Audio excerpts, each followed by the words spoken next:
Taken at face value, the latest figures on attention deficit hyperactivity disorder, ADHD, suggest a growing epidemic in the United States. According to the Centers for Disease Control, 15% of high school children are diagnosed with ADHD. The number of those on stimulant medication is at 3.5 million, up from 600,000 2 decades ago. ADHD is now the second most common long-term diagnosis in children, narrowly trailing asthma. But a new report in the New York Times questions whether these staggering figures reflect a medical reality or an over-medicated craze that has earned billions in profits for the pharmaceutical companies involved. Sales for ADHD drugs like Adderall and Concerta topped $9 billion in the U.S. last year, a more than 500% jump from a decade before. The radical spike in diagnoses has coincided with a 20-year marketing effort to promote stimulant prescriptions for children struggling in school, as well as for adults seeking to take control of their lives. The marketing effort has relied on studies and testimonials from a select group of doctors who've received massive speaking fees and funding grants from major pharmaceutical companies. What happened to your son, John Edwards, at Harvard University? Good morning. Hi. It's good to have you with us. Thank you. So Johnny went into Harvard in 2006, and between his freshman and his sophomore year, I discovered he was on Adderall during the summer when he was home, and I kind of questioned. I thought Adderall was, from what I understood, was for attention deficit disorder, and I had some questions. I didn't seem, Johnny was a class valedictorian at his high school, one of the top high schools in Massachusetts, 4.0. Brilliant kid. I think he was about a 4.0 or straight A student at Harvard. And he was also doing stem cell research and working on grants between his freshman and sophomore year. And he's just a brilliant kid. Which paled in comparison to what a wonderful human being he was. And it seemed rather odd that he would be on a drug for attention deficit disorder. He seemed like the last person that would be on drugs, how you could achieve what he's achieved and have that type of issue. But, from what he shared with me and what I understand, it seemed as though in his particular case, he may have been given it to somehow boost his confidence or for some other reason. And I found it all a bit odd. And I noticed during the summer when we were on summer vacation in New Hampshire, he was having these huge effects with, best way to describe these whoosh effects, where he'd get these, there's bouts of anxiety. And he said it was due to the timed release product he was on, and his doctors were paying attention to it and working it all out. And the problem is when your kids go off to college and they turn 18, you're no longer involved in their care.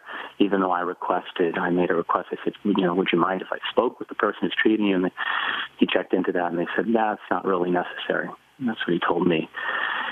So I assumed he was under great care. I mean, he's at Harvard, a wonderful leading institution in the country, and he would then was prescribed a couple of additional medications as well, which happened to be stimulants, as I learned later. And as part of that, he was feeling over the coming months. I guess he had significant anxiety or concerns about it.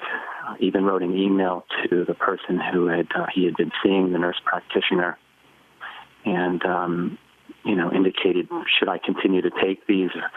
And she said, yes, just make an appointment to come in and see me when you have a chance. And unfortunately, 2 days after that email, he committed suicide at Harvard Medical School, completely out of the blue. And,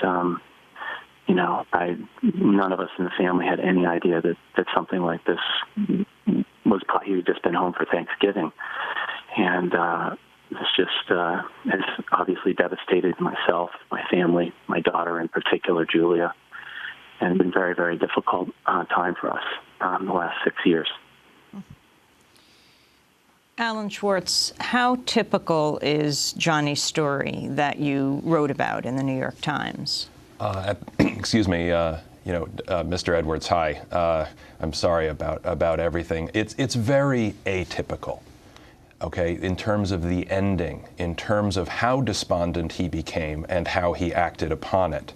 I think that what most people are particularly concerned about is the process through which Johnny received what is technically, I guess, medical care. He went to the Student Health Center at Harvard, probably faked his ADHD symptoms, or at least exaggerated them, in order to receive Adderall and other stimulant medications. It happens all the time. The problem is that the procedure through which the diagnosis is made is really quite sloppy in many cases. If you read the deposition in the Edwards case, because there are some legal proceedings going on, the nurse practitioner involved in the diagnosis and care said that one of the reasons that she put Johnny on stimulants is because he drank a lot of Red Bull, and that's always a sign that somebody needs more attention help. Didn't Marion Cannon, this is the nurse who made the prescription for Adderall, noted that beyond his general inability to focus, he'd received 2 minor traffic citations, further suggesting impulsiveness. Well, it is known that people with ADHD do get in more traffic accidents because of their lack of attention, or perhaps the impulsivity of just taking a right turn when you kind of shouldn't, okay?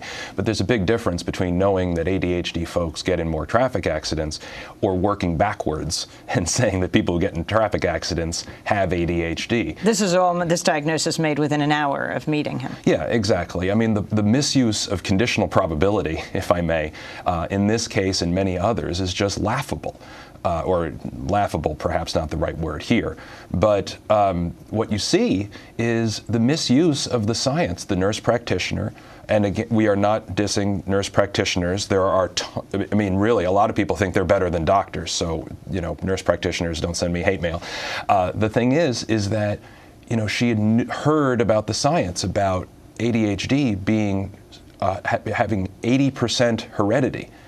But that's not what that statistic means. She thought that 80% of kids with ADHD have a parent with ADHD.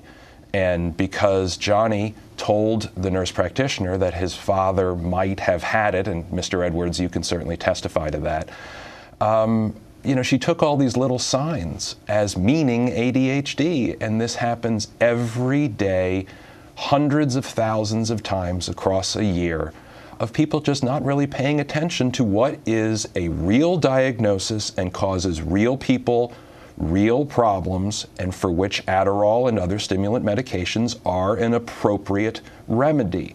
But we've gone way past that to the more recreational cosmetic use. Alan Schwartz's article is very significant, I think, because it points to a major dynamic in American medicine, which is, there's an article, he quotes Lawrence Diller, who's a psychiatrist, or at least a child's pediatrician in California, and Diller says, Dr. Diller says that the pharmaceutical companies, referring to their success in inducing doctors to prescribe medications, Diller says that for an epidemic to take hold, there has to be a susceptible host, in this case the medical profession. And then Dr. Diller says, quoted by Alan Schwartz, that they must know something about us that they can exploit.